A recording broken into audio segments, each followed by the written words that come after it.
আমরা যারা যারা সংস্কার চাই, সত্যিকার অর্থে আমরাও যখন ড্রাইভিং সিটে বসবো, আমরা কি সংস্কার মানব?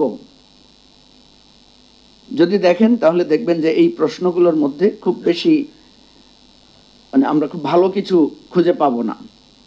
সংস্কারের জন্য বলা হয় যে মানে প্রবীণরা হচ্ছে সংস্কারের বাধা, বা চেয়ারে যারা বসে থাকেন তারা হচ্ছে সংস্কারের বাধা। আমরা যতগুলো সংস্কার কমিশন দেখেছি, ইভেন এবারে যখন দেখলাম সংবিধান সংস্কারের জায়গায় আমরা দেখেছি কিছু টার্ম পরিবর্তনের কথা বলা হয়েছে। ধরেন যেই মূলনীতির কথা, সংবিধানের কথা বলা হয়েছে, আমরা এটা পরিবর্তনের কথা বলেছি। ওয়েল, যেমন ধরেন ধর্মনিরপেক্ষতা, গণতন্ত্র যদি থাকে সেখানে ধর্মনিরপেক্ষতা বলে আলাদা একটা টার্মের কি দরকার? কারণ গণতন্ত্রর মৌলিক চেতনা যেটা, সেটা হচ্ছে সেখানে সকল শ্রেণী, সকল ধর্ম, সকল মতের লোকদেরই তো আপনার জাস্ট একটা ছোট্ট প্রশ্নটা আমার কৌতূহল আর কি, গণতন্ত্র বা এই জাতীয় কিছু থাকবার প্রয়োজন আছে কিনা? হ্যাঁ, এটা খুবই ভ্যালিড কোশ্চেন। ধর্মনিরপেক্ষতা যেমন দরকার নেই, রাষ্ট্রধর্ম ইসলাম বা হিন্দু বা Christianity what ever it is দরকার আছে কিনা, বা এই প্রসঙ্গটাই সংবিধানে থাকা জরুরি কিনা?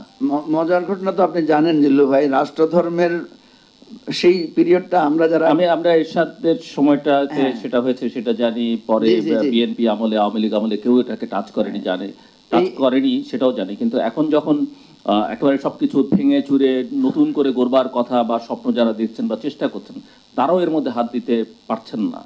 সে কারণে আমি একাডেমিক কোশ্চেন আপনার কাছে, আপনি কি মনে করেন কিনা গণতন্ত্র থাকলে ওই শব্দমালা ব্যবহার করার বা সংবিধানে থাকা দরকার?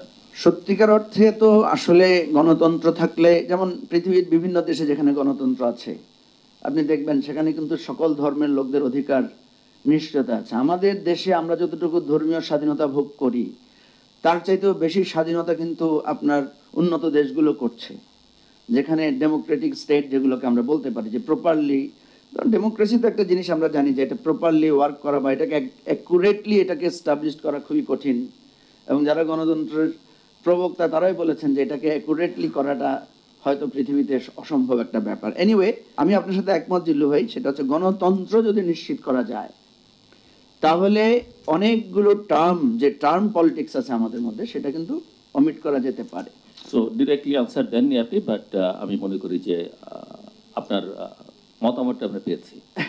আচ্ছা, ওই যে সবারই সাহস